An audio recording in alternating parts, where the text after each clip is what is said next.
Terrain social.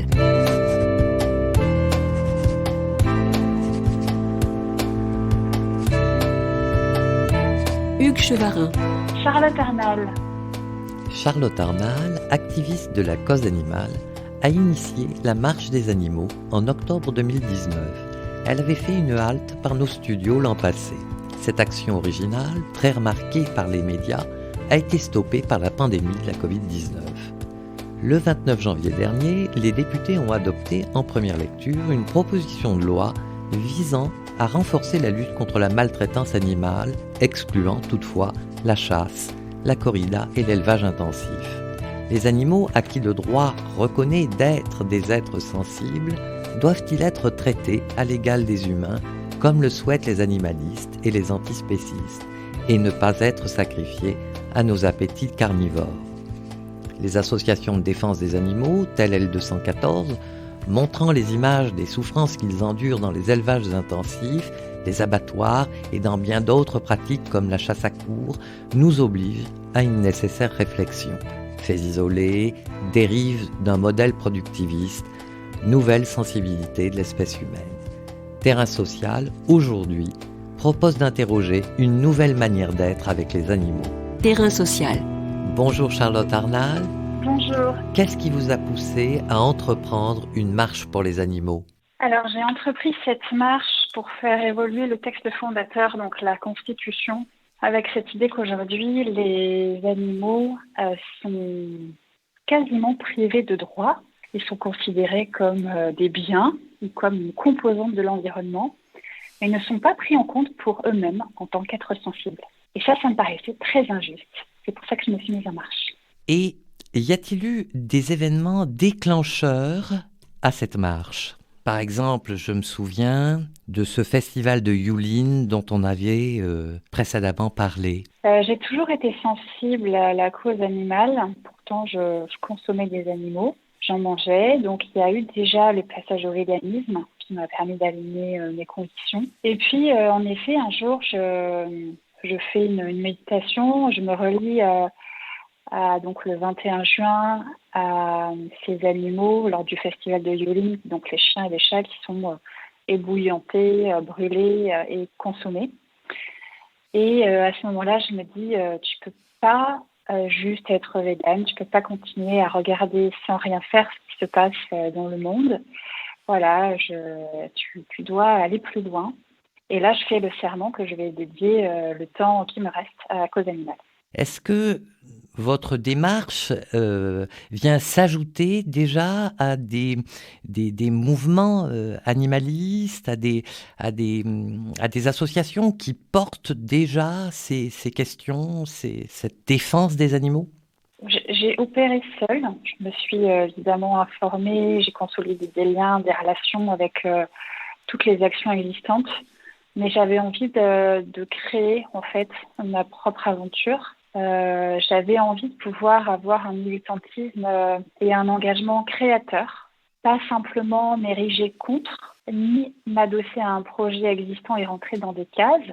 Moi, je suis quelqu'un, à la base, j'ai un passé d'entrepreneuse, donc j'ai aussi envie et besoin de créer mon engagement, d'explorer mon potentiel créateur aussi au travers d'une cause et pas simplement être en résistance ou en réaction. Voilà pourquoi j'ai initié un projet en solo. Est-ce qu'au cours de cette marche, il vous est arrivé de rencontrer par exemple des éleveurs avec lesquels vous avez pu initier un dialogue? Oui, j'ai rencontré des centaines de personnes et pas que des activistes, des scientifiques, des éleveurs, des politiques, des vétérinaires et des chasseurs. Et en fait, j'ai pu dialoguer avec tout le monde et c'est ça qui était chouette. Pour moi, même si on a des idées, des opinions divergentes, la richesse, c'est ce moment et cet endroit de la rencontre où des points de vue se rencontrent, se challenge et on peut comme ça changer, échanger pour changer.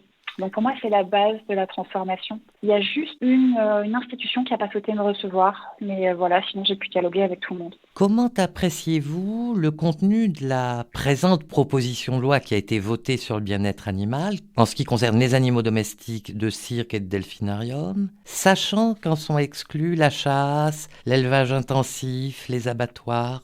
Cette loi, qui vient d'être votée en tout cas par les députés à 2 voix près, C'est la deuxième proposition de loi généraliste sur la cause animale discutée devant l'hémicycle. Donc c'est déjà une grande première, enfin une grande seconde. La première ayant été sabordée par l'obstruction parlementaire. Donc déjà, on a une vraie victoire à cet endroit-là. En effet, il y a des sujets qui ne sont pas inscrits à l'ordre du jour. Vous l'avez cité, la corrida, l'élevage ou la chasse. Mais en fait, il faut savoir que pour qu'un sujet soit inscrit à l'ordre du jour, il faut qu'il y ait un consensus. Donc stratégiquement, c'était intéressant d'écarter les sujets qui ne faisaient pas consensus pour pouvoir quand même avancer sur la question du droit animal. Donc je vois plutôt cette démarche intelligente et stratégiquement plutôt bien vue. Est-ce que vous pensez qu'il faut prendre exemple sur des avancées remarquables dans d'autres pays du monde? Oui, la France est loin d'être un exemple en la matière. Elle est plutôt même un petit peu à la traîne, probablement parce que c'est aussi le pays des droits de l'homme. Et il y a cette idée que les droits des animaux avançant, on va faire reculer ceux des humains, ce qui est complètement faux. Donc oui, l'Autriche est un exemple intéressant.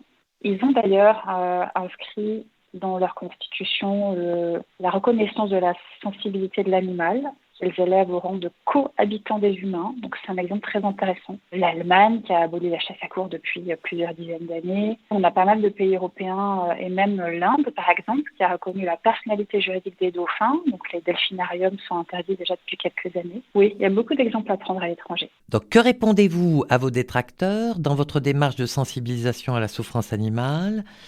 Par exemple, l'anthropologue Jean Digard dit que les images tournées par L214 ne sont que des exceptions qui correspondent à des cas de grande détresse économique et ou psychologique des éleveurs. Brigitte Gauthier, la fondatrice de L214, dit que ce ne sont pas leurs images qui sont choquantes, c'est la réalité qui est choquante.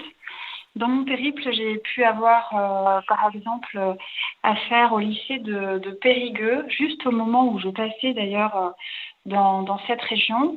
Les images de L214 sur les canards, les poussins étouffés dans des sacs. Donc ça a fait polémique à cet endroit du lycée agricole. Donc c'est assez quand même exemplaire avec un certain nombre de médailles pour leurs produits, etc. Donc là, on n'est pas dans un établissement en difficulté, on est dans un établissement de formation qui a plutôt une belle image. Donc ça, c'est la première chose. Et j'ai pu aussi m'arrêter chez un éleveur, un fermier, donc vente à la ferme de produits du terroir, charcuterie, saucisson, etc. J'ai discuté avec lui de son élevage. Il avait 200 truies environ. Et pendant 1h30, nous avons discuté de ses pratiques. Et j'ai retrouvé les mêmes pratiques génératrices de souffrance, c'est-à-dire la castration à vif des porcelets, les truies enfermées 24 heures sur 24, la mise en stall pendant toute la période de gestation. Voilà, donc c'est-à-dire un truie qui ne peut pas se lever, se retourner, donc qui est seul, isolé. Du coup, même dans les petits élevages, on a quand même des pratiques qui sont très violentes et très cruelles. Est-ce que faire souffrir les animaux, c'est faire souffrir l'humanité? Vous employez le terme de peuple animal. Doit-on évoluer dans notre rapport aux animaux et de quelle manière? Pour moi, la libération animale, c'est un mouvement de justice sociale. Et l'émancipation des humains est pour moi indissociable de celle des animaux. On retrouve les mêmes racines de l'oppression, discrimination de classe, de genre, d'espèce, de religion. Tout ça, pour moi, relève d'une même histoire. Donc oui, pour moi, l'animal, on parle du peuple animal, ce sur qui les lois s'exercent. Et en effet, je pense qu'il faut sortir de cette longue histoire de domination et de prédation pour devenir non plus des prédateurs, mais des protecteurs, enfin. Est-ce que vous pensez que ça passe aussi par une évolution du langage? Je vous propose ce petit exercice. Il y a le terme mourir pour l'homme et crever pour un animal. Est-ce qu'il faut aussi aller dans ce champ-là? Ça fait partie pour moi de la culture invisible, de la culture spéciste qui tend à différencier, à mettre en haut l'humain et en bas avilir l'animal. Dans le langage spéciste, on retrouve en effet la déshumanisation, de l'avilissement, et ça on ne s'en rend pas compte, mais toutes les expressions en lien avec les animaux sont en général des expressions très négatives pour l'humain. Morue, avoir des oursins dans les poches, voilà. En fait, on a énormément d'expressions, un langage bestiaire très avilissant. Vous avez cité cet exemple-là. En effet, moi j'en vois aussi plein d'autres. On parle de viande, alors que pour les humains, on parlerait de cadavres. on parle de ressources, alors que pour les humains, on parlerait d'esclaves. Quand on tue des animaux, on utilise des outils, alors que pour des humains, on utilise des armes. Et enfin, par exemple, les animaux ne sont pas considérés comme des personnes. Pourtant, on a bien des individus avec leur histoire, leur volonté. Donc on a en effet un langage très différent pour les animaux. Et ça constitue pour moi une des clés de la sortie du spécisme et de la domination, c'est déjà reconsidérer les animaux dans notre propre langage. L'animalisme soulève quand même bon nombre de critiques. Que leur opposez-vous ? Je pense que l'animalisme aujourd'hui, la plupart des gens y voient un risque misanthropique, c'est-à-dire la cause animale fait craindre un recul de l'humanisme. Et on pense que à force d'élever les animaux au rang d'êtres humains, on va abaisser les êtres humains au rang d'animaux. Alors ça, en termes de droit, c'est pas du tout juste. Au contraire, il y a des théories qui nous disent que renforcer les droits humains, renforcer les droits des animaux, ça renforcerait les droits humains.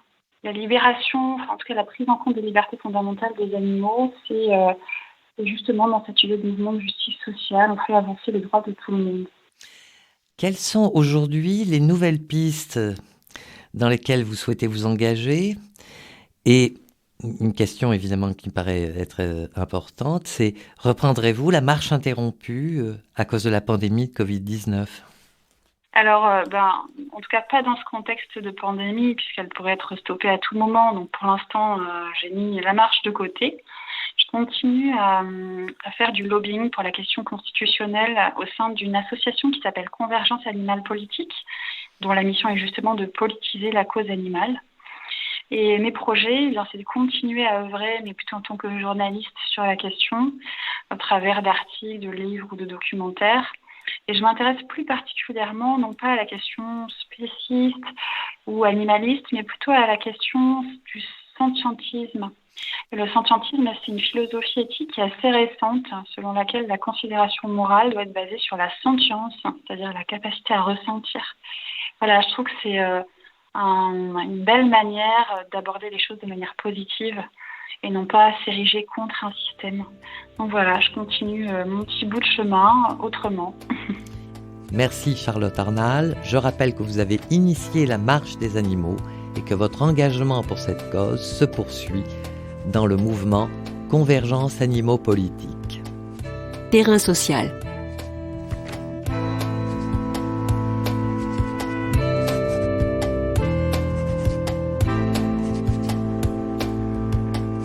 Tous les podcasts du chantier sont à retrouver sur lechantier.radio et sur les plateformes d'écoute.